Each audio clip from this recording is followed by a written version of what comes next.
Siapa kata pertanian ni memenatkan? Siapa kata pertanian ni kena berpanas? Siapa kata pertanian ini tak ada masa depan? Siapa kata susah nak ceburi bidang pertanian ni? Senang je lah. Dapatkan info mengenai TVET Pertanian di portal Kementerian Pertanian dan Keterjaminan Makanan sekarang. Tap, tap, tap, aku mula langkah. Dengar suara angin, aku rasa bebas. Kembali kita lagi dalam episod ketiga Audosia Siapa Kata.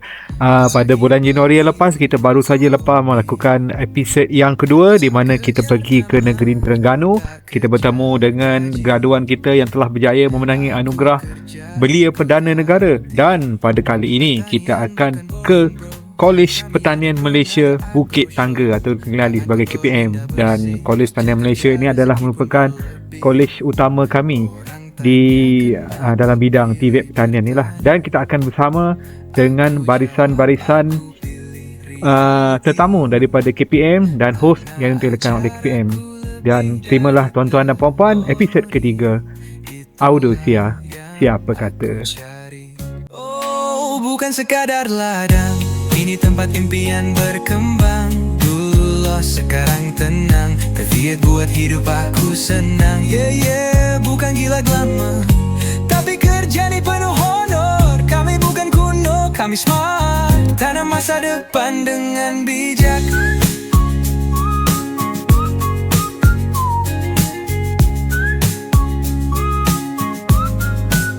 Sendirian dalam kebun, tapi jiwaku happy. Tak perlu pejabat tinggi, janji hidup aku asli. Bukan sekadar ladang, ini pentas aku sekarang.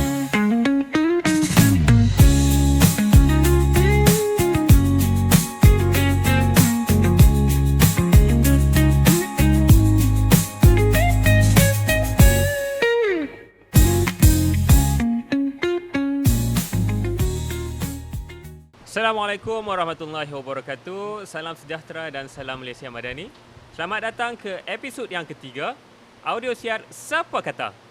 Saya Abdul Fattah bin Roslan selaku hos anda pada pagi ini, dan kita bawakan khas rancangan podcast pada kali ini di utara Malaysia tersendiri, iaitu di Kolej Pertanian Malaysia Bukit Tangga, Bukit Kayu Hitam, Kedah, Malaysia. Jadi sebelum saya nak lebih lanjut, ingin saya nak kongsikanlah juga sebab sikit kepada rakan-rakan di dalam rancangan. Siapa Kata merupakan branding TVET Pertanian dan ia merupakan salah satu inisiatif pihak kerajaan dan juga kementerian lah untuk mengubah perspektif ataupun stigma masyarakat yang negatif terhadap bidang pertanian itu tersendiri. Jadi bersama dengan kita pada pagi ini, dua tetamu khas yang kita bawakan daripada Kolej Pertanian Malaysia itu tersendiri. Yang mana di sebelah kiri saya, Puan Mazayu binti Muhammad selaku pengarah Kolej Pertanian Malaysia. Selamat datang Puan. Dan juga Puan Diana binti Halim yang mana merupakan tenaga pengajar di Sekolah Tanaman. Okey. Jadi mungkin Puan Mazayu nak kongsikan sepatah dua kata lah sebelum kita lanjut ke segmen yang seterusnya. Terima kasih kepada hos kita, Cik Abdul Fattah. Alhamdulillah hari ini adalah slot pertama bagi program Siapa Kata yang dilaksanakan di Kolej Pertanian. Dan untuk makluman semua, kita punya set penggambaran ini adalah set kita punya syuting hari ini. Kita laksanakan di kilang tanaman, iaitu salah satu fasiliti kemudahan yang dibangunkan yang terbaharulah di KPM untuk pelatih-pelatih kita di sini. Dan hari ini juga saya nak ucapkan salam Ramadan. Masih awal lagi untuk ucapkan salam Ramadan. Dan kita hari ini berpodcast di sinilah. Selamat datang semua. Okey, baik, terima kasih Puan Mazayu, itu saja Puan. Ya. Okey, jadi kita akan meneruskan ke segmen yang seterusnya, iaitu mungkin kita nak kongsi lebih lanjut tentang sedikit latar belakang dan juga overview Kolej Pertanian itu, Kolej Pertanian Malaysia itu tersendiri. Okey. Jadi kan Puan, macam Puan Diana kan, waktu saya masuk dekat Kolej Pertanian ni, saya tengok dia punya pemandangan tu luas. Dengan ladangnya, dengan kolamnya, dengan bangunan, kompleks sebagainya. Jadi kita tengok macam-macam lah ada kat sini. Alhamdulillah Jadi macam-macam ada. saya nak minta Puan lah, Kok boleh kongsi lah serba sedikit tentang latar belakang dan juga apa fasiliti yang kita ada dalam ni. Okey, alhamdulillah untuk makluman semualah. Dan host kita Cik Fatah, Cik Dana memang dia di sini dia dah tahu apa yang ada. Okey, untuk makluman semua, Kolej Pertanian Malaysia yang telah dibangunkan pada tahun 2002 lah untuk permulaannya, dan permulaan kita beroperasi di kampus sementara iaitu di Jalan Langgar lah, di Alostar, yang sekarang digunakan oleh MRTC lah untuk dia punya pembelajaran. Dan di Kolej Pertanian Malaysia ni juga setelah kita menyiapkan kita punya fasiliti dan kampus tetap, semua berpindah ke KPM bermula pada 2013. Dan kemudahan-kemudahan telah dibangunkan mengikut kepada keperluan dan piawaian yang ditetapkan oleh JPK lah, yang memberi pengiktirafan dan mengiktiraf kita selaku pusat bertalian dan institut latihan TVET pertanian lah, yang di bawah Kementerian Pertanian. Okey, untuk makluman Cik Fatah juga, kita di sini di Kolej Pertanian, selain kita memberikan untuk pembelajaran, dan ada juga yang lain-lain lah. Dalam kampus ni kita dengan keluasan 750 ekar. Ya. Dalam ni kita ada banyak lah, macam-macam lah. Antara kemudahan-kemudahan yang kita sediakan untuk pelatih. Okey, contoh dia kan.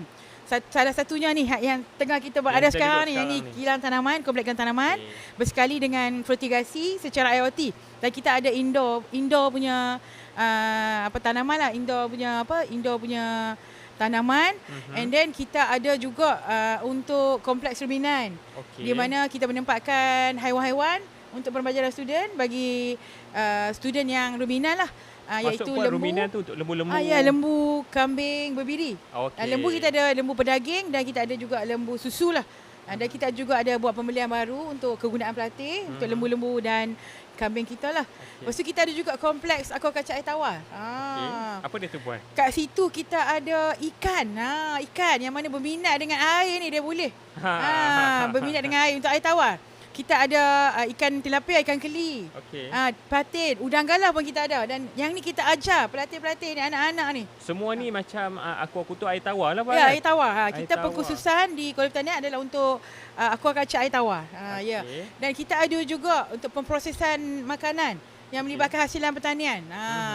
Adik-adik, kita ada bengkel-bengkel pemprosesan yang melibatkan kita ada bagilah kemudahan-kemudahan bengkel. Jadi kita nak buat sos, contohlah nak buat bakery, nak buat hasilan daging, hasilan ikan, nak buat juga produk-produk macam ready to eat, ready to cook. Dan ada juga projek diploma kemahiran, dia akan ada projek final year yang dia perlu hasilkan produk-produk dia sendiri. Jadi depa ni lah kalau siapa nak jadi usahawan IT dalam bidang ni lah, bidang proses. Dalam bidang ni. Minat yang buat masak-masak ni dalam bidang ni. Macam Khairul Amin lah, Puan. Lebih kurang macam nak buat dendeng nyet, kan, sambal nyet, insya-Allah. Kan, yang tu. Dan tu kita punya tagline tu, siapa kata, macam-macam ada. Kan? Dan kita ada juga, kalau kata yang terlibat yang minat untuk buat pemasaran, kita ada juga kemudahan untuk buat digital marketing. Kita ada kita punya studio lah yang dilengkapi dengan peralatan-peralatan untuk diorang buat live. Jadi bidang pertanian ni, Puan, dia bukan kata outdoor kan? Siapa kata bidang pertanian ni outdoor? Tengok macam sekarang Puan Mazayu je kata ada yang buat bengkel proses, ada yang pemasaran dan sebagainya.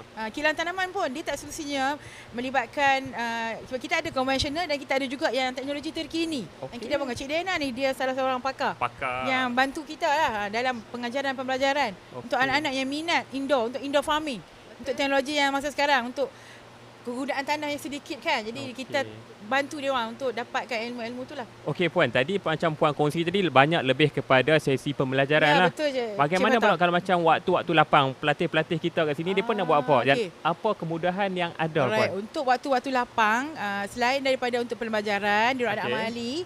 Dan untuk makluman, pembelajaran ada sebanyak 30% kita libatkan di kelas, baki 70% semua adalah di amali di lapangan lah. Kan? Kalau untuk student pemprosesan, dia akan ke bengkel lah untuk hasilkan dia punya produk-produk. Kalau kata pemasaran, dia akan pergi ke kelas untuk studio dan lain-lain. Dan kita ada juga bilik simulasi untuk dia orang berteknik berjualan terus. Okey, kita ada kemudahan rekreasi. Maksudnya untuk co-curriculum kita ada pusat kegiatan pelatih. Kat situ kita PKP. menempatkan kita punya gelanggang futsal. Wow. Kita ada main bola jaring, bola tampar. Oh. Di tempat tertutup, redup, tak panas. Jadi tak ada masalah. Bukan belajar saya saja lah Lepas kan tu kita ada gelanggang badminton tertutup. Ada juga. Lepas tu selain daripada yang kurikulum yang melibatkan rekreasi ni, kita ada juga diorang boleh masuk badan beruniform, iaitu ada relasis. Wow. Yang melibatkan rela lah. Dia akan ditauliahkan, ada kawat, ada disiplin, ada menembak juga Mengajak nanti. mereka untuk lebih berdisiplin. Yang ni tenaga pengajar memang daripada rela sendiri. Okey, and then kita ada juga kemudahan-kemudahan lain seperti Penginapan? Penginapan Cik Fatah. Okey, kalau penginapan percuma ya. Untuk semua percuma. Ditanggung semua oleh kerajaan untuk penginapan. Okey, yang selesa dan kondusif lah. Okey. Satu bilik berapa orang? 6 orang. 6 orang. Satu bilik. And then kita ada makan percuma. Makan percuma kat KPM. Tak perlu buat keluar duit Tak perlu buat sebenarnya, keluar duit. Kalau mak ayah rasanya tak ada kemampuan Mana untuk nak dapat main buat? hantar kat kita, datang kat kita. Mana nak dapat lah untuk masa sekarang pusat latihan yang menawarkan makan percuma. Yes. Tempat tidur percuma tanpa bayaran, dan kita juga menawarkan allowance. Kita bagi allowance duit poket lah lebih kurang. 1 bulan 200 untuk yang ambil SKM. Untuk yang DKM sebanyak 250. Nanti PLI kita tambah lagi RM50. Tambahan daripada 200 tu jadi 250. Dan yang 200 setengah dia akan jadi 300. Cik Dana, saya rasa kita kena berhenti saja, kita masuk jadi Kita pelatih balik belajar lah. balik. Betul, Kan, betul. dapat allowance free macam-macam ni. Makan free. Ya, betul. Makan free, tidur free. Kalau tahu dulu kan, menarik lagi segi kemahiran Dan ni. kita tak kenakan yuran pengajian. Yuran pengajian ditanggung 100% oleh kerajaan. Cuma perlu sediakan, ibu ayah perlu sediakan untuk bayar duit modul saja, duit buku dia dan duit pakaian korporat dan pakaian t-shirt untuk dia ke ladang. Itu saja. Hal lain tak perlu. InsyaAllah bawa diri, bawa badan, bawa semangat, bawa tenaga untuk meneruskan pembelajaran kat sini je Fatah. Wah puan, saya tengok yang macam puan kongsi kan tadi kan. Kalau dekat you pun tak dapat keistimewaan macam ni puan. Belajar percuma, makan percuma dan sebagainya kan. Jadi kita tengok banyaklah benda menarik dalam KPM ni yang mungkin rakan-rakan kita dekat luar tu tak tahu Tak lagi. tahu, ya. Okey. Saya nak tanya puan juga. Macam puan tadi ada sebut ada sekolah, ada rumah tanaman, ada komplek aquakultur, ada komplek ruminan. Jadi dia mesti ada tuan-tuan dan bidang pengajian dia. Jadi boleh tak untuk puan kongsikan dengan kami rakan-rakan di luar sana, apakah bidang-bidang pengajian yang ada di dalam KPM untuk adik-adik kita dekat luar tu nak mohon nanti? Okey. Saya tadi saya terlupa pula nak tambah, kemudahan sangat banyak sampai dah kadang-kadang tersasul tak sebut. Lagi mak bawa cakap tak ada surau ke? Ada surau baru kita buat. Surau besar. Selesa untuk bersolat, untuk aktiviti keagamaan. Okey, lepas tu kita ada juga kemudahan macam makmal komputer. Jadi buaya jangan risau. Komputer ada, anak-anak boleh pakai komputer untuk buat assignment dan lain-lain. Okey, untuk yang soalan Cik Fatah tadi berkenaan dengan bidang pengajian, kita kat sini ada 5 tau bidang pengajian. 5. Banyaklah tu. Okey, kalau dekat universiti biasa disebut school of ataupun faculty kan. Tapi kita kat KPM ni kita gunakan perkataan sekolah. Kan, sekolah. Jadi dia lebih macam orang kata lebih dekat di hati lah sekolah. Yelah, kita budak-budak pun baru habis daripada sekolah. Baru habis SPM. Jadi boleh masuk lagi, maksudnya habis SPM. Yang muda-muda yang memang berminat dengan pertanian, bukan saja untuk indoor outdoor, insyaAllah kita ada kat sini. Kita merangkumi semua. Okey, 5 bidang ni. Yang pertama sekali kita ada sekolah tanaman yang melibatkan SKM 3 dan DKM lah. Tapi nak masuk DKM dia perlu habiskan SKM dulu. SKM kita untuk tanaman adalah selama 2 tahun. Setelah habis dia perlu, sebelum habis dia kena LI 3 bulan. And then untuk DKM dia akan masuk ke kita selama 1 tahun dan dia akan LI selama 4 bulan. Jadi dia akan ada pengalaman di industri tu lama.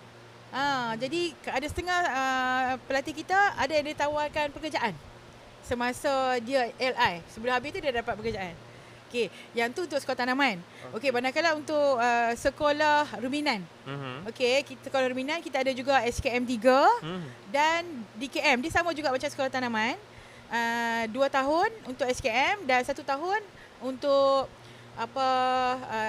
DKM lah, untuk diploma lah. Jadi ini pun melibatkan pembelajaran untuk lembu, tenusu, lembu pedaging, kambing berbiri dan kambing. Dan kita ada pelbagai jenis kambing dan kita ada kader daripada Jabatan Veterina sendirilah yang mengajar anak-anak ni teknik yang sebenar.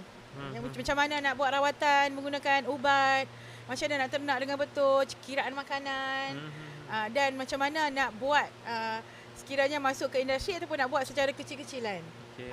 Okey, seterusnya kita ada sekolah aquaculture air tawar. Yang ketiga. Yang ketiga, yang tadi saya dah mention, dia ada kompleks aquaculture yang menempatkan kita punya ikan-ikan lah kat sana.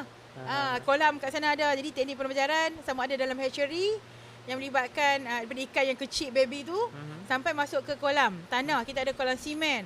Kita ada juga cara ternakan dalam sangkar. Untuk makluman, dalam KPM ni kita ada sungai. Sungai. Jadi kita tempatkan sangkar kita kat situ.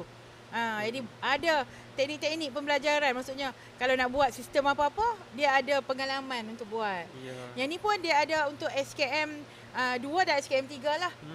Manakala untuk DKM, kita dalam proses untuk hasilkan dia punya modul pembelajaran dia. InsyaAllah dalam masa terdekat kita akan iklankan untuk ni lah, mungkin tahun hadapan lah sebab kita dalam proses.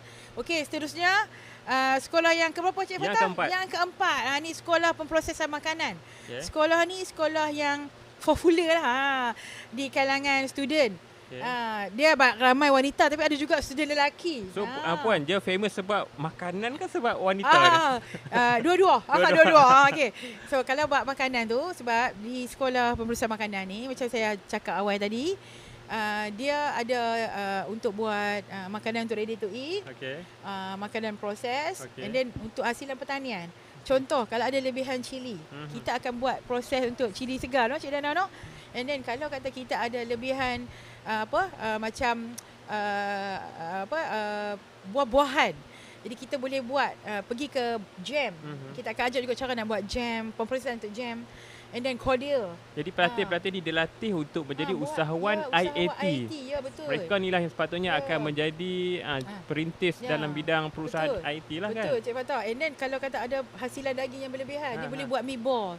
Betul, kalau ikan, kita ajak buat sausage. Popok leko, sata. Semualah. Maksudnya kita akan, sebab untuk makluman juga, untuk kita punya bengkel, kita dah dapat pengiktirafan daripada Mesti.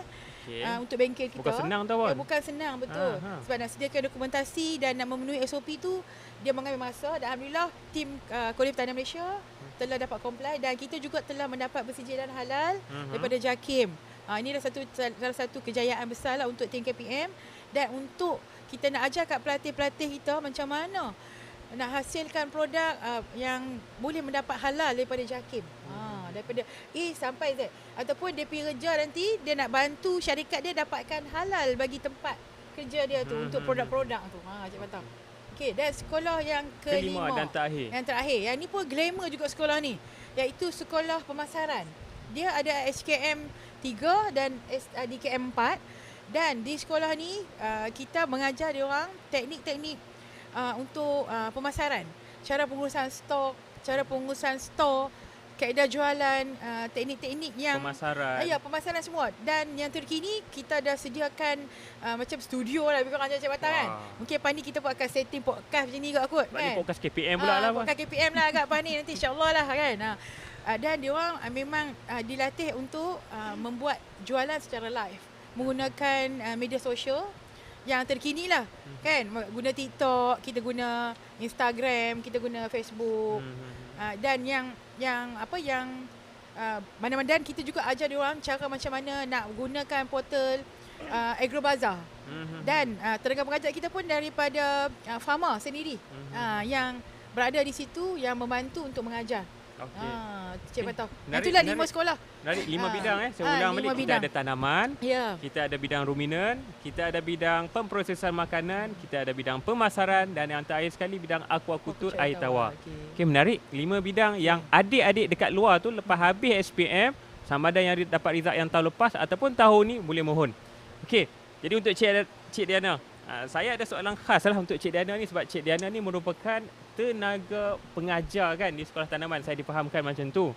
Dan tak silap saya, kilang tanaman pun di bawah seliaan Cik Diana juga. Okey. Saya punya soalan sebab macam tadi Puan Mazayu dia kata proses pembelajaran pelatih-pelatih di sini 70-30. 70% adalah praktikal dan 30% adalah secara teori. Jadi mungkin Cik Diana boleh kongsi dengan rakan-rakan kita dekat luar sebar sedikit macam mana proses pembelajaran TVET pertanian itu sendiri di dalam Kolej Pertanian ataupun khasnya bidang tanaman. Okay, terima kasih host. Okey, untuk proses pembelajaran lah, saya tekankan untuk bidang tanaman lah kerana saya pun selaku penyelaras untuk bidang tanaman untuk SKM dan juga selaku tenaga pengajar. So untuk proses pembelajaran kat sini kita mengikut panduan yang ditetapkan oleh JPK di mana kita menekankan aspek amali di samping kelas teori lah sebab kita menekankan kemahiran. So untuk proses pembelajaran kat sini untuk makluman semualah NOS yang ditawarkan di Kolej Pertanian Malaysia untuk SKM kita menggunakan NOS operasi pengeluaran tanaman dan untuk DKM penyelarasan teknologi tanaman. Di mana untuk SKM kita tekankan 70% amali, 30% teori dan untuk DKM 60% teori, 30% amali. Okay, jadi selalunya mungkin Cik Diana boleh kongsilah kalau macam bidang tanaman khasnya kan.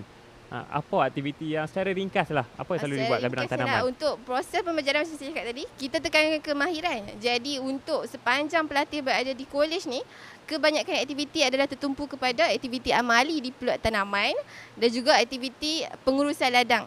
So untuk di kolej kita ada peluk tanaman konvensional. Konvensional. Ya, maksudnya operasi penanaman secara di atas tanah. Okey. Dan juga kita ada peluk tanaman secara IoT, fertigasi dan juga hidroponik. Maksud IoT itu Internet of Things lah kan? Internet of Things. Dia melibatkan tanaman yang menggunakan teknik fertigasi dan hidroponik tapi dikawal oleh teknologi IoT. Wow, menarik. Kita punya bidang teknologi pertanian khasnya tanaman dalam Kolej Pertanian Malaysia ni dah memang maju ke hadapan dan selaras dengan keperluan industri. Maksudnya kalau pelatih yang belajar kat sini, pengalaman yang dapat kat sini bila keluar daripada kolej sama seperti yang ada kat industri. Yang latest lah. So dia tak terkejut lah. Satu lagi saya nak tekankan tentang NOS kita lah. NOS yang digunakan di kolej adalah NOS yang diperlakukan. Maksudnya NOS ni dibangunkan sendiri oleh pakar-pakar dari industri. Dan WIM, pembangunan WIM juga dibangunkan oleh tenaga pengajar dan pegawai-pegawai. WIM tu apa puan? WIM itu adalah bahan untuk set pembelajaran dan pengajaran bagi sesi PNP pelatih lah. Okey. So semua ni modul pembelajaran tu lengkap dan dibangunkan oleh tenaga-tenaga pakar. Sama ada daripada industri ataupun daripada kementerian itu sendiri. Ya, untuk tenaga pengajar, Cik Wata saya nak kongsi sedikit lah. Untuk tenaga pengajar di kolej ni macam Puan Mazayu ada maklum tadi lah. Untuk bidang veterina, yang mengajar adalah pegawai daripada Jabatan Veterina lah. Doktor veterina. Doktor sendiri. Dan untuk bidang tanaman, yang mengajar bidang tanaman adalah pegawai-pegawai pertanian dari Jabatan Pertanian yang menjadi kader di kolej. Termasuklah juga Cik Fatah. Cik Fatah dan juga ramai lagi yang berpengetahuan luas dan juga berkemahiran tinggi lah mengajar pelatih-pelatih kita, insyaAllah. Okey, baik, terima kasih Cik Diana di atas perkongsian tadi berkenaan proses pembelajaran. Jadi kita dah tahu secara ringkas macam mana pelatih-pelatih kita daripada pagi tu buat amali, petang tu ada teori dan lewat petang tu ada titi riada, kan? Ya, betul. Okey. Kita dah tengok dah dia punya cycle pembelajaran pelatih-pelatih kita dalam ni. Puan Pengarah pun dah terang dah tempoh pengajian setahun ke 2 tahun. Jadi saya nak tanya Puan Pengarah juga. Selepas tamatnya pengajian setahun ataupun 2 tahun tu, bagaimana pembelajaran di KPM ni boleh membantu masa depan graduan kita selepas tamat pengajian tu nanti? Okey, baik. Apa laluan yang ada? Okey, kebiasaannya lah kan Cik Fatah kan untuk laluan kerjaya ni kan yang selalu ditekankan oleh tak kira lah pusat latihan mana-mana kan. Okey, yang pertama sekali kalau ikut objektif kita lah KPM sendiri, kita nak keluarkan tenaga kerja mahir bagi sektor pertanian. Maksudnya anak-anak didik kita ni akan keluar adalah sebagai satu sumber tenaga kerja kepada industri. Itu yang pertama. Yang kedua, kita latih dia orang juga sebagai pelapis untuk usahawan. Untuk jadi usahawan sendiri. Maksudnya kalau kata dia ada tanah ke, tak ada tanah ke, dibuat sewaan ke pajakan tanah tu, kita akan bimbing dia. Jadi kita akan ada special untuk bantuan, contoh macam grant lah. Grant. Grant. So kalau grant ni, kalau kata student KPM, dia akan macam fast track lah untuk dapat grant. Kalau kata dia memang sudi nak. Dia grant apa pun? Grant dia panggil dia panggil grant agripreneur muda. GAM dia panggil. Biasanya singkatan dia GAM. Jadi ni untuk student bawa usia 45 tahun je patah kan? Tak salah saya lah 45 tahun. Jadi maksudnya habis graduate tu, kalau kata dia minat nak jadi usahawan, tak kira usahawan pertanian ke, nak jadi usahawan ternakan kambing lembu ke, usahawan aquaculture, pemprosesan, dia boleh hantar kat kita proposal dengan borang. Jadi kita akan bantu untuk angkat permohonan tu dan dia boleh dapat bantuan sehingga maksimum RM50,000 untuk satu grant. Tapi grant ni kita tak bagi dalam bentuk duit, kita akan bagi dalam bentuk in-kind, iaitu bentuk peralatan dan barangan. Contoh kalau kata dia nak buat pemprosesan, dia perlukan kepada dia punya machinery, macam mixer ke, oven atau apa-apa. Jadi kita boleh bekalkan ikut keperluan yang dia nak. And then kalau kata dia perlu buat pembaikan kepada bengkel dia, kita akan bagi pada pembaikan bengkel. And then kalau kata dia nak beli lembu kambing, kita akan bagi lembu kambing ikut apa yang dia nak untuk dia ternak. Cuma lembu kambing tu mahal lah kan. Jadi mungkin dia tak boleh nak dapat lah puluh ekor tu kan. Macam dia nak ternak ikan, kita akan bagi untuk pembelian benih-benih ikan. Ya, kita akan bagi makanan ikan. Dan kita pun akan bantu juga dari segi khidmat nasihat lah kalau perlu, dan kita akan channel pada jabatan-jabatan yang berkenaan yang boleh bantu dia orang untuk dapat khidmat nasihat sekiranya dia orang ada masalah semasa dalam proses dia nak membela ke, nak menanam ke atau apa-apa. InsyaAllah. And then selain daripada tu, untuk jadi usahawan, yang ketiga, dia orang boleh melanjutkan pengajian. Jangan kata budak kita ni, siapa kata budak kita tak ada yang sambung sampai ke degree. Untuk makluman semua, ada dah graduan daripada KPM yang telah bergraduat di Universiti Sultan Azlan Shah USAS di Kuala Kangsar Perak. Dalam bidang pertanian. Ini memang special. Memang dia akan terus pergi ke sana untuk meneruskan pengajian, dan ada yang dah graduate dan ada yang dah masuk kerja. Dan dah ada yang meneruskan dia punya untuk yang bidang keusahawanan lah. Jadi siapa kata untuk TVET pertanian ni, kalau kata nak bersusah, ada juga yang jadi usahawan dan ada juga yang dah jadi jutawan. Itu Cik Patah. Okey, menarik. Macam Puan Pengarah sebut tadi, siapa kata bidang pertanian akan masuk dalam bidang-bidang yang 3D lah. Yang 3D. 3D lah. Okay. Sebab daripada bidang pertanian tu sendiri, kita boleh nak jadi usahawan, kita boleh juga nak melanjutkan pengajian lagi ke bidang ijazah sarjana muda. Ada juga yang masuk ke bidang kerajaan pun ada. Dan ada pergi industri. Industri memang menerima student kita. Macam tadi Cik Diana maklum lah, kita buat pun sama dengan industri. Jadi seiring, di mana orang keluar, industri tengah buat dan industri akan accept dia ke dalam industri untuk jadi pekerja mahir dan diberi jawatan yang tinggi. Menarik. Okey, jadi untuk rakan-rakan di luar sana, kita akan berehat sebentar dahulu dan kita akan disajikan dengan video liputan berita RTM berkaitan Kolej Pertanian Malaysia pada tahun 2024. Negara memerlukan tenaga mahir sektor pertanian. Bagi tujuan itu, Kolej Pertanian Malaysia KPM Bukit Tangga, Bukit Kayu Hitam menawarkan 5 bidang kemahiran berkaitan. Rashid Jali ada butirannya.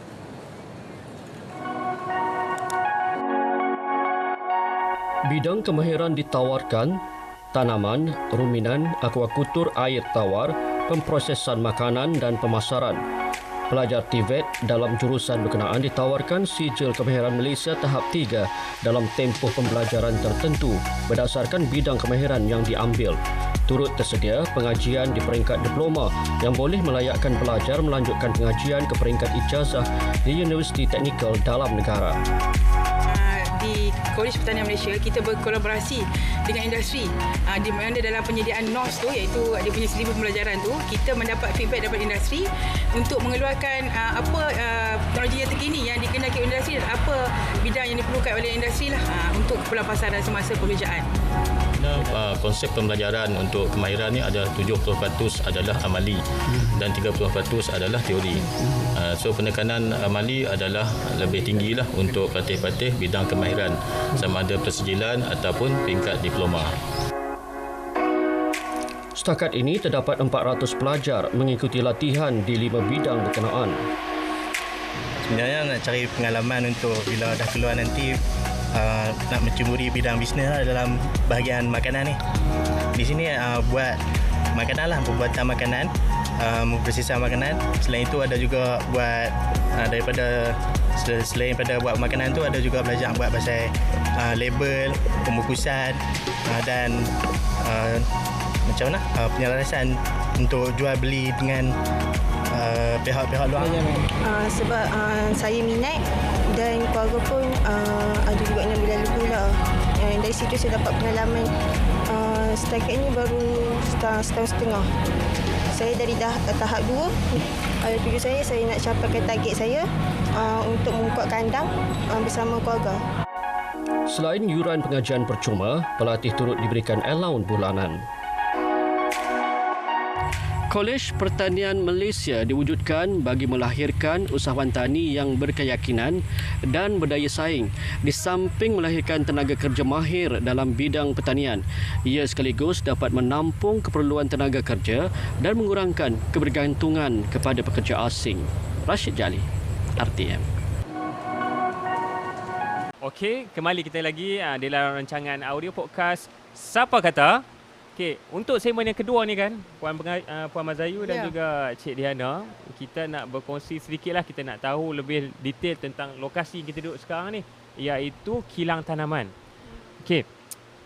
Kalau kita lihat sekarang, banyak teknologi yang Kolej Pertanian telah bawa untuk pelatih-pelatih kita belajar kan? Betul. Ya. Jadi mungkin Puan Pengarah, Puan Mazayu boleh kongsikan apa teknologi dan pertanian moden yang kita bawa untuk kegunaan pelatih. Okey, Cik Fatah dan semualah. Untuk teknologi-teknologi yang telah kita bawa melibatkan industri jugalah. Yang pertama sekali ni kat kawasan kita duduk sekarang ni lah ni, kilang tanaman ni.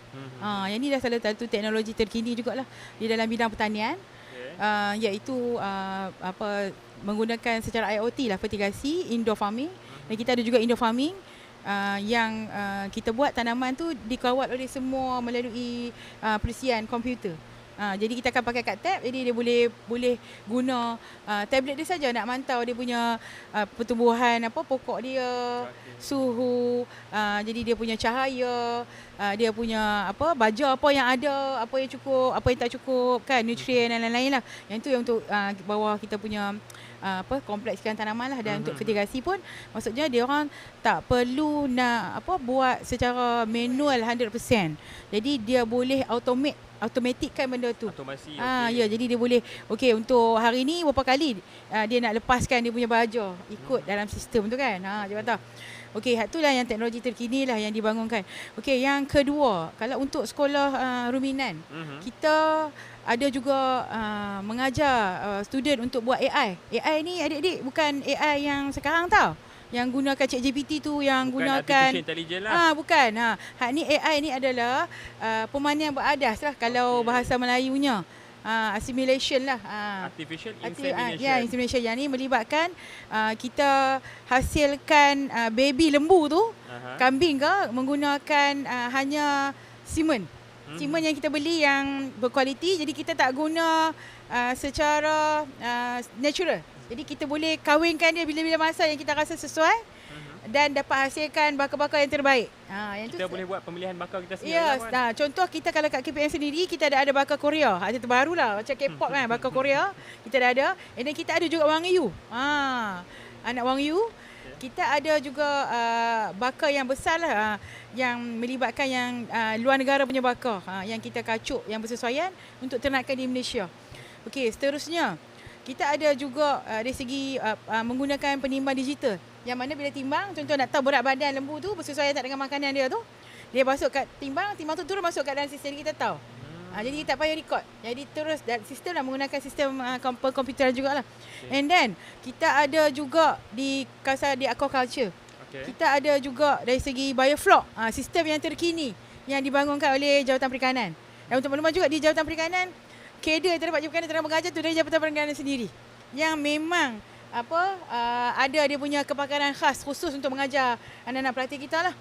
Dan kita ada juga mendapat sumbangan dan bantuan lah daripada MDEC di tanaman pun kita dapat, dan di sekolah aku akan cari tahu pun kita dapat. Dari segi dipanggil fish speak, dia punya panggil sistem tu yang menggunakan teknologi. Bila kita masukkan probe tu, maksudnya macam sensor. Jadi dia akan boleh dapatkan bacaan pada masa yang cepat dekat kita punya telefon saja. Jadi kalau duduk dekat asrama pun pelatih-pelatih kita boleh check kalau kan? kata dia ada akses untuk masuk ke ke sistem tu, dia boleh tengok. Okey, ikan hari ni dah makan berapa kali, suhu air berapa, okey, oksigen cukup ke tak. Dan contoh makanan kita ada macam automatik untuk bagi makan ikan.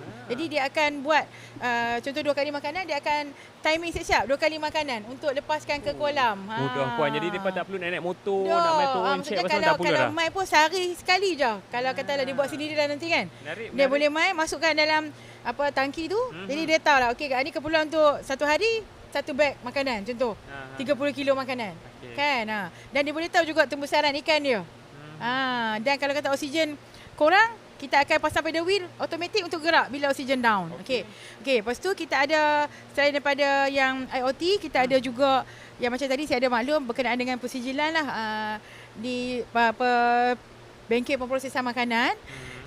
Kita ada halal, kita ada mesti untuk akreditasi, dan untuk di pemasaran kita ada siapkan green screen studio lah yang kita maklum tadi untuk buat marketing digital. Live marketing. Ya, Cik Fatah. Yang itulah antara sebahagian, dan ada banyak lagi. Kiranya kan puan, setiap bidang di dalam Kolej Pertanian Malaysia semua ada bidang-bidang teknologi yang latest yang pelatih kita boleh guna dan aplikasi di lapangan nanti. Betul lah? Betul. Okey. Sekarang ni kan Cik Dana, kita berada di dalam satu bangunan kilang tanaman yang gah ni, yang saya tengok kompleks tau. Kita ada 2 bangunan. Ya, betul. Dan saya pun tak tahu apa dia fungsi setiap bangunan ni. Betul. Jadi mungkin rakan-rakan kita dekat luar tu dia nak tahu juga serba sedikit latar belakang. Kat belakang saya ni ada banyak strawberry ni, sedap pula bulan Ramadan ni. Kan? Tu tak tengok lagi yang merah-merah. Jadi mungkin boleh tak Cik Diana kongsikan dengan kami sedikit latar belakang dan apa yang pelatih-pelatih laksanakan sekarang. Okey, terima kasih Cik Fatah. Okey, untuk kilang tanaman ni sebenarnya kita baru beroperasi kurang daripada setahun lah. Dia siap pada 27 Mei 2025 dan diserahkan secara official kepada kolej pada 30 Julai 2025. So untuk makluman Cik Fatah dan semualah, di kompleks IoT kilang tanaman ni kita ada 2 plot tanaman utama, yang mana satu greenhouse yang kita tengah duduk dalam ni. Ni rumah hijau lah. So rumah hijau ni ada 2 bahagian. Satu bahagian nursery tanaman berkapasiti tinggi puan. Kita semai anak benih guna lampu. Dan bertingkat. Tak pakai. Dan bertingkat. Maksudnya kita boleh hasilkan anak pokok tanaman secara berkapasiti tinggi untuk satu-satu masa. Dia macam space ruang tu efektif. Ya, efektif. Ruang yang kecil tapi hasil yang tinggi. Kita nak bagi pendedahan dekat pelatih dan juga untuk golongan-golongan belia lah, bahawa walaupun tak ada tanah puan, kita boleh buat tanaman yang berkapasiti tinggi. Pengeluaran yang produktif. Tu mengenai rumah semayan lah. Kemudian di rumah hijau juga kita ada plot tanaman. So untuk plot tanaman, kalau boleh kita tengok kat sini, kita ada 4 jenis sistem utama. 4 sistem hidroponik, yang mana kita ada 2 sistem vertical tower, iaitu sistem aeroponik lah, hidroponik. Dan juga kita ada sistem hydropod. Kalau kita boleh tengok dekat belakang kita ni. Hydropod. Pengairan dia daripada bawah. Kemudian kita ada juga sistem Nutripod yang menyamai sistem fertigasi lah. Jadi saya nak share sikit lah dia punya kapasiti tanaman. Agak-agak berapa banyak tanaman Cik Fatah? Boleh teka? Saya tak boleh nak agak sebab saya nampak pos strawberry je ni. Sabar Cik Fatah, puasa. Saya kongsi sikit lah untuk rumah hijau sahaja. Untuk sistem vertical tower, kita ada vertical tower yang single dan juga vertical tower berkapasiti tinggi. Jumlah kapasiti tanaman adalah sebanyak 1,100 pot. Dan anggaran Keluasan sebegitu. keluasan sebegitu. kata Sebab kita tanam secara vertikal. Vertical So farming. ruang yang sikit boleh hasilkan sayur yang banyak. Kuantiti yang banyak. So 1,100 pot tu kita boleh hasilkan anggaran dalam 150 kilo sayur untuk satu cycle. Satu cycle tu maksudnya dalam 30-35 hari. Production yang sangat efektif. Kemudian kita ada juga untuk sistem hydropod dan nutripod sebanyak 1,200 pot. Untuk tanaman jenis berbuah lah, kita fokus untuk berbuah. 1,200 pot. Di mana untuk hydropod dia 700 lebih, untuk nutripod saja 300 lebih.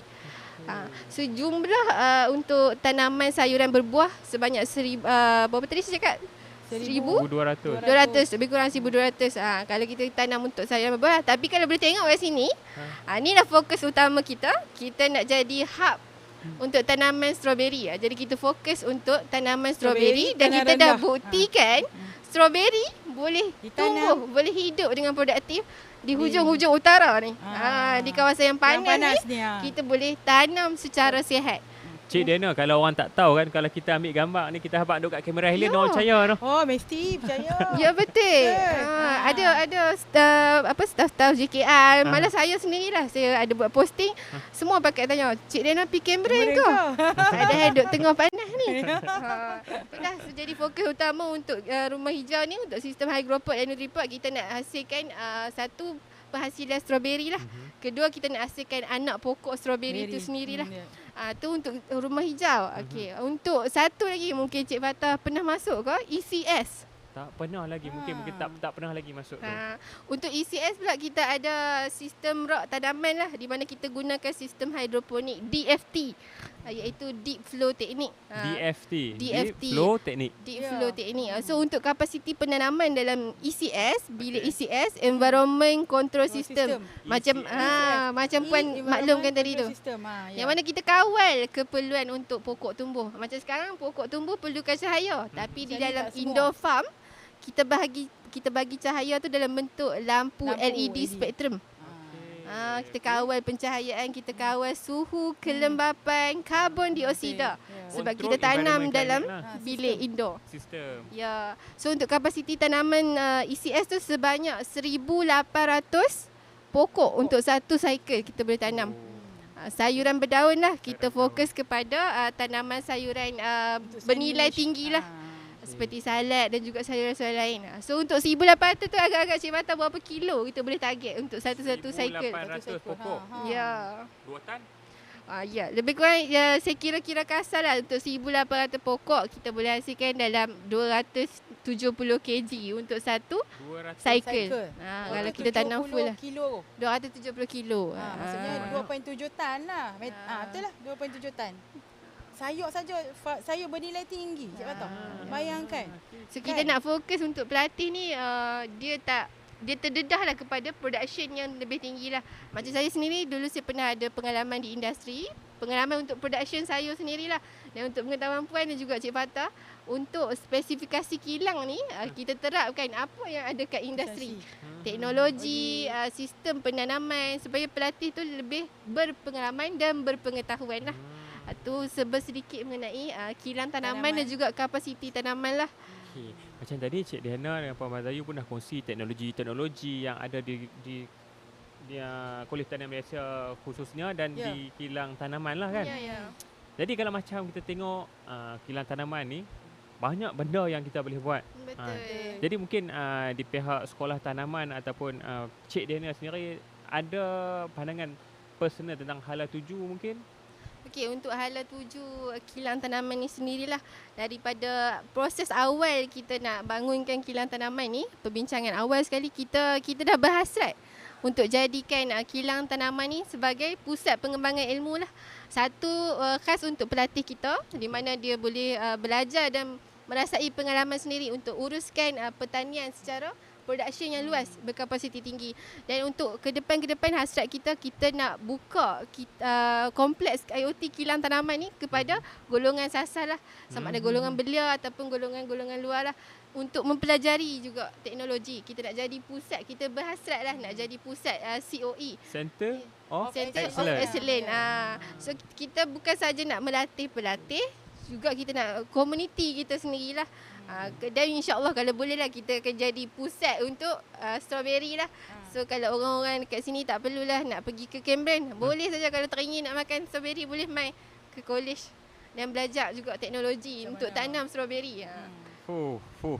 Sangat menarik hala tuju kilang tanaman, khasnya kilang strawberry yang kita lihat sekarang ni. Dan saya rasa rugi kalau adik-adik kita yang dekat luar tu yang nak lepasan SPM yang dah habis tu, kalau tak ambil peluang sekarang, ambil ilmu-ilmu yang ada di sini untuk kita apply dekat luar. Kalau kata tak mau kerja dengan orang pun, jadi usahawan tu sendiri. Okey, jadi rakan-rakan dekat luar, kita akan berehat sebentar dan kita akan disajikan dengan video projek baru kilang tanaman yang sekarang ni untuk tatapan anda di sana.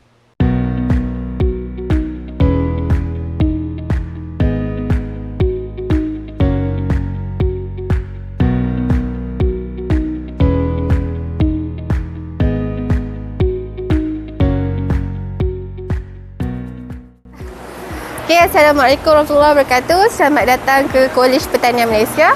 So sekarang anda berada di kompleks IoT kilang tanaman, di mana kami fokuskan 4 sistem tanaman utama yang menggunakan teknologi IoT untuk penanaman hidroponik. So kalau boleh tengok kat sini adalah sistem hydropod, di mana sistem hydropod kita fokus kepada tanaman strawberry. So tanaman strawberry yang kami tanam di sini hanya memfokuskan kepada satu variety utama, iaitu nama dia sekarang adalah Fortuna variety, yang kami dah uji di sini selama 4 bulan. Ia mampu bertahan dengan suhu persekitaran di tanah rendah dan juga mampu mengeluarkan hasil yang sangat produktif. Okey, untuk penanaman strawberry ni kita tidak hanya fokuskan untuk penghasilan buah, tapi kita latih student kita, di mana untuk tanaman strawberry kita boleh jual anak pokok, penghasilan anak pokok strawberry daripada pokok induk. Kalau kita lihat kat sini, pokok strawberry dia akan keluarkan stolon ataupun rana. So macam inilah, daripada pokok induk akan ada stolon ataupun rana. So dari stolon dan rana ni akan ada anak pokok yang kita boleh hasilkan melalui stolon tersebut. So kita dapat tengok di sini, ini adalah proses untuk menghasilkan anak pokok strawberry. Apabila sudah capai tempoh waktu, anak pokok tersebut dapat kita pindahkan ke plot yang baru. Macam ni lah. Ni contoh anak pokok daripada stolon ataupun rana pokok strawberry. So bila dah penuh akar dalam bag ni, kita boleh potong dan pindahkan ke plot yang baru untuk batch yang baru. So kalau tengok belah ni, bahagian sini adalah anak-anak pokok strawberry yang kita hasilkan daripada pokok induk yang kita buat perolehan. So tanam strawberry jangan hanya fokus kepada hasil strawberry, tapi buka minda kerana pertanian lebih daripada itu. Okey, untuk tanaman strawberry ni sebenarnya dah berbuah untuk first batch, iaitu pada bulan yang lepas. Maksudnya setelah 3 bulan penanaman, kita dah boleh harvest untuk hasil pertama yang sangat produktif. Kemudian kalau anda tengok pokok sekarang ni, dia dah masuk kepada second batch punya hasil lah. Kalau kita tengok, dia baru nak hasilkan putik-putik buah yang baru dan juga bunga yang baru. So untuk proses pembungaan dan juga pendebungaan, kita buat pendebungaan berbantu lah, di mana kita ajar pelatih untuk buat pendebungaan berbantu disebabkan struktur rumah hijau ni serangga tak dapat masuk. So kita buat pendebungaan berbantu. So kalau nak tengok ni susah lah nak jumpa buah yang merah kan. Kita tengok ada rezeki hari ni. So ni adalah salah satu contoh hasil daripada projek tanaman strawberry di kilang tanaman Kolej Pertanian Malaysia. So hasil dia lebih kurang saiz ni lah, saiz yang mengikut spek jualan di industri lah. Okey, selain sistem hydroponic yang saya cerita tadi, dekat Kolej Pertanian Malaysia, kilang tanaman kita juga ada sistem vertical tower. So kalau tengok kat sini, ni adalah sistem vertical tower. Sana pun sistem vertical tower. Cuma yang tu adalah sistem vertical tower berkapasiti tinggi. So untuk sistem vertical tower ni, kita fokuskan untuk sayuran berdaun seperti kailan, sawi, pakcoy dan juga salad.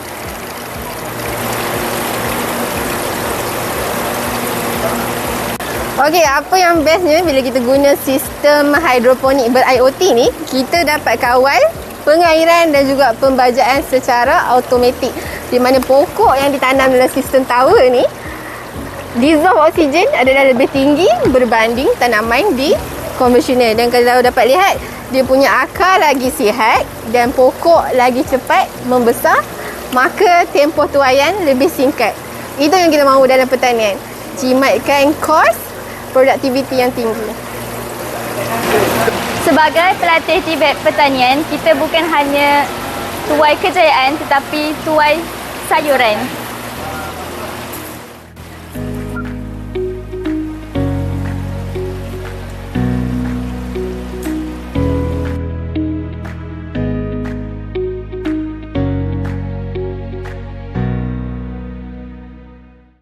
Baik, selamat datang. Kita sambung sesi podcast kita untuk segmen yang ketiga.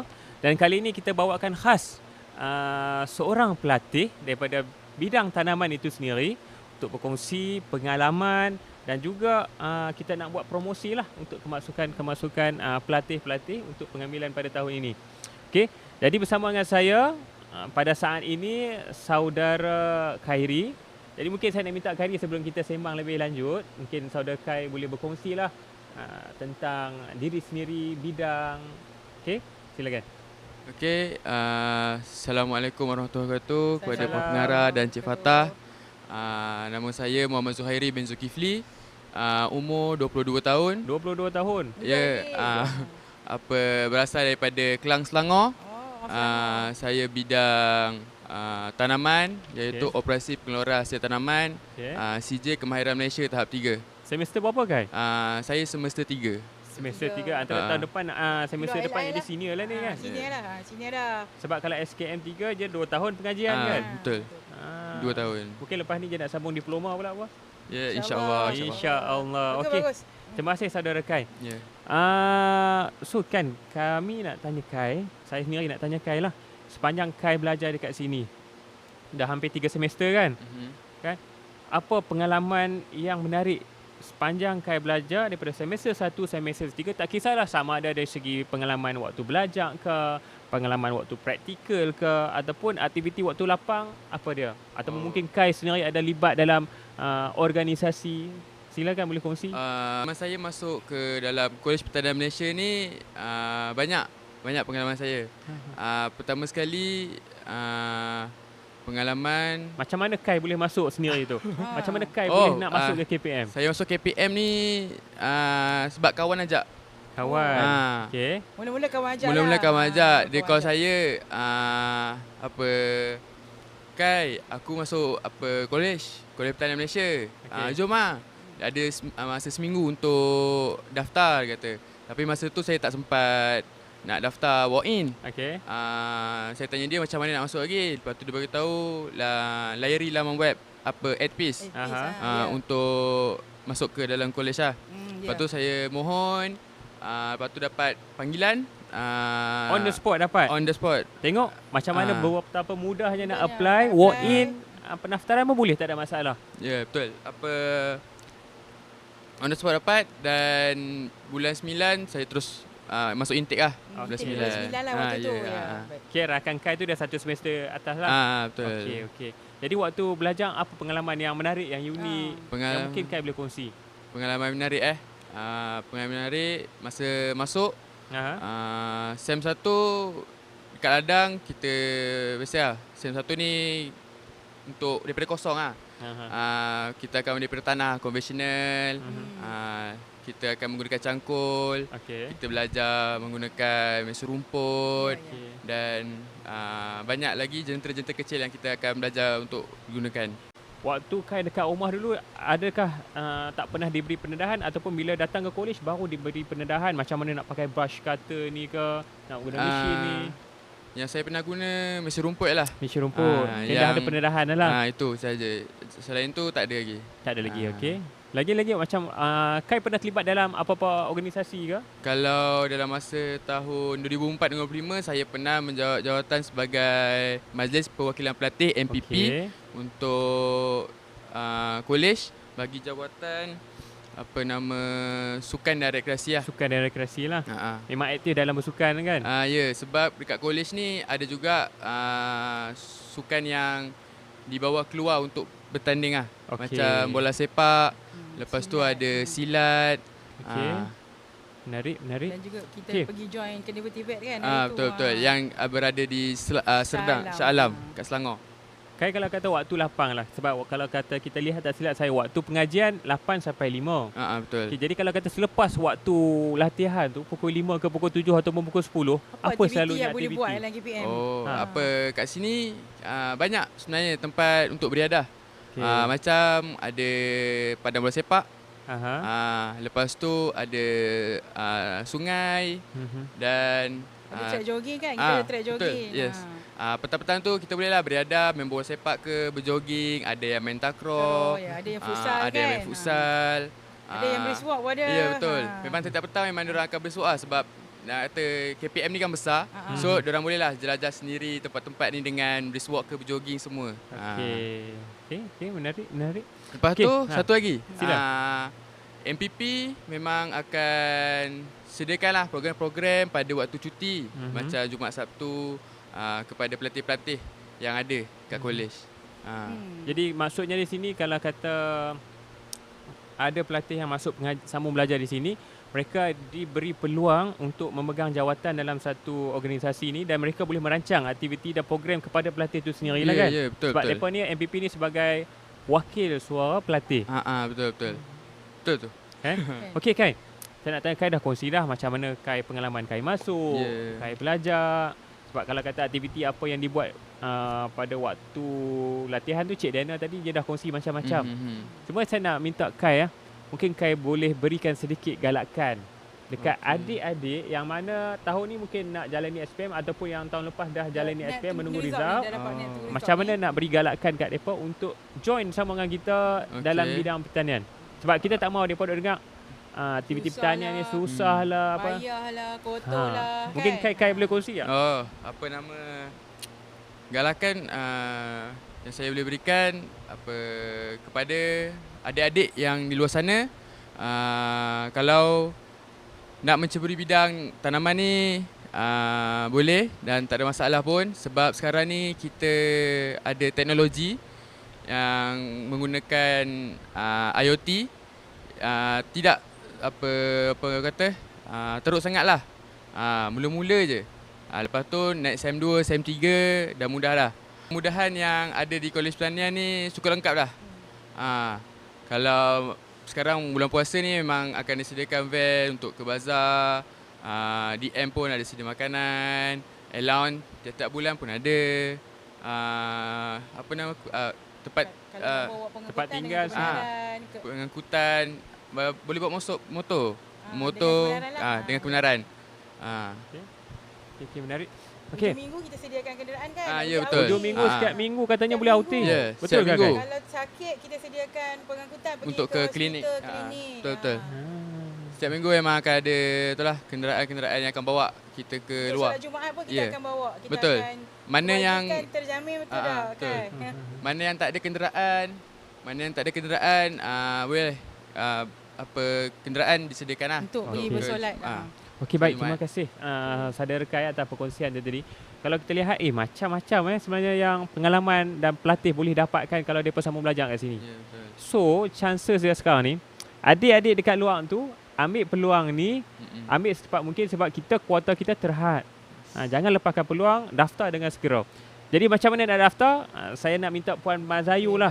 Kalau mungkin boleh kongsikan kita macam mana adik-adik dan juga rakan-rakan kita kat luar ni dia nak mohon belajar. Okey, baik Cik Fatah, nak masuk dekat KPM ni senang je sebenarnya. Jadi duk kita guna tagline kita lah, siapa kata kan. Siapa kata payah, tak payah pun, senang sangat. Jadi kita ada beberapa kali pengambilan lah. So kalau biasanya kita akan ada 2 kali pengambilan untuk 1 tahun. Okey, kalau untuk pengambilan ni pertama sekali biasanya macam untuk tahun ni pengambilan hak yang terkini adalah pada Januari baru ni, dan hak yang akan ambil lagi. InsyaAllah ada lagi satu intake. Ada lagi Puan. Bulan 7. Bulan 7. Jadi cepat-cepat adik-adik. Salah satu cara nak isi borang pemenang ni melalui UPTVET. UPTVET. Okey, UPTVET. Jadi boleh isi dari UPTVET dalam portal UPTVET. Boleh pilih KPM sebagai pilihan pertama untuk melanjutkan pengajian. Okey, selain daripada UPTVET, kita ada juga satu lagi sistem yang kita panggil sistem AdPeace. Yang ni yang diselenggara sendiri oleh bahagian kita BPKLP, dan permohonan dibuka sepanjang tahun. Sepanjang tahun. Jadi jangan ketinggalan. Dan selain daripada itu, kita juga terima secara walk-in. Macam saudara kai kita lah. Ya, walk-in maksudnya bila minggu pendaftaran, kiranya dia masih berminat untuk berdatang belajar ke kita, dalam tempoh 1 minggu selepas pada tarikh pendaftaran kita masih menerima. Untuk walk-in, dia boleh contact kita untuk tanya apa keperluan yang perlu, dan kita punya syarat pun adalah mudah. Iaitu hanya 3M. Boleh membaca, menulis dan mengira. Namun kita akan ada buat tapisan sedikit lah. Dan minimum kalau kata HPM pun lagi bagus. Tapi kalau kata nak belajar kat kita, boleh je call kita, kita akan cuba bantu untuk boleh bawa masuk belajar di KPM lah. Okey, selain daripada itu, boleh juga untuk follow kita punya media sosial lah, Cik Fatah. So kita ada media sosial kita ada Facebook page iaitu Kolej Pertanian Malaysia, Kampus Induk, Induk Bukit Tangga untuk Facebook. Lepas tu kita ada Kolej Pertanian Malaysia untuk Instagram Kolej Pertanian Malaysia, dan kita ada juga TikTok Kolej Pertanian Malaysia, yang selalu kita share reels, video, apa-apa aktiviti program yang telah kita buat lah, sama ada dengan student ataupun student sendiri dia akan tag kita. Dia pun suka tag kita adik-adik. Kan? Nak tunjuk apa yang dia pelajari lah di situ. Kita bagi viral Puan, tapi bagilah viral yang positif lah kan. Okey. Ada lagi Puan?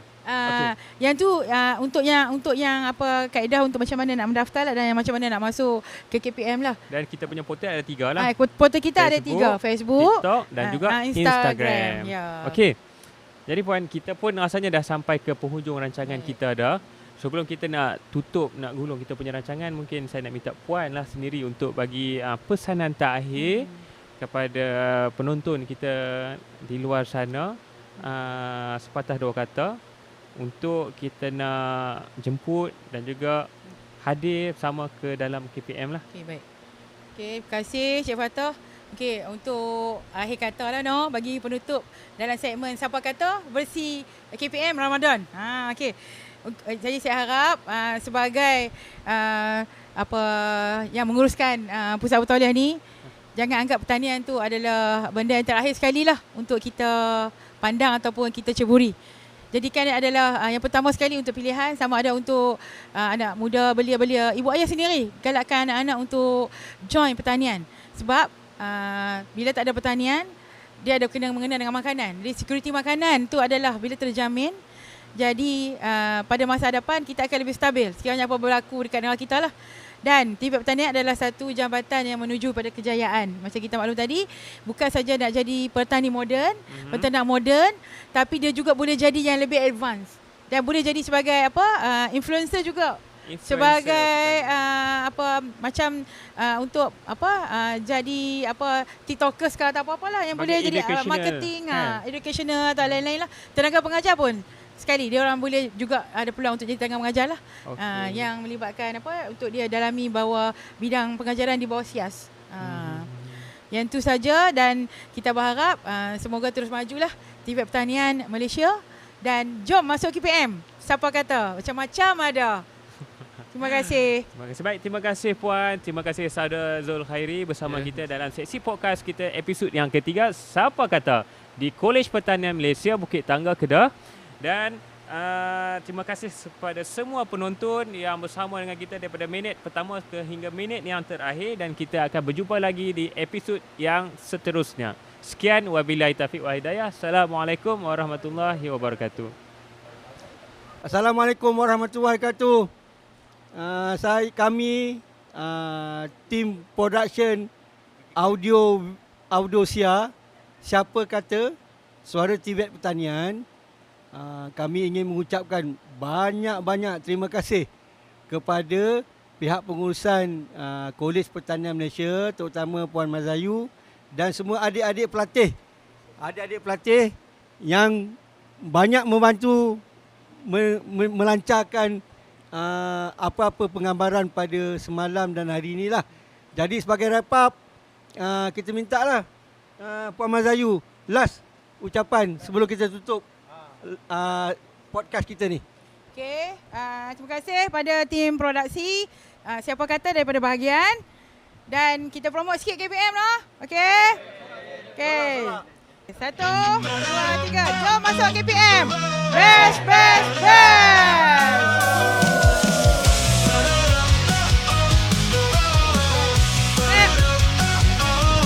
TVET Pertanian, inovasi agro teraju perubahan.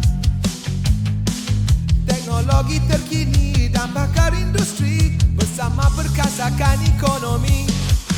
Wahai anak muda.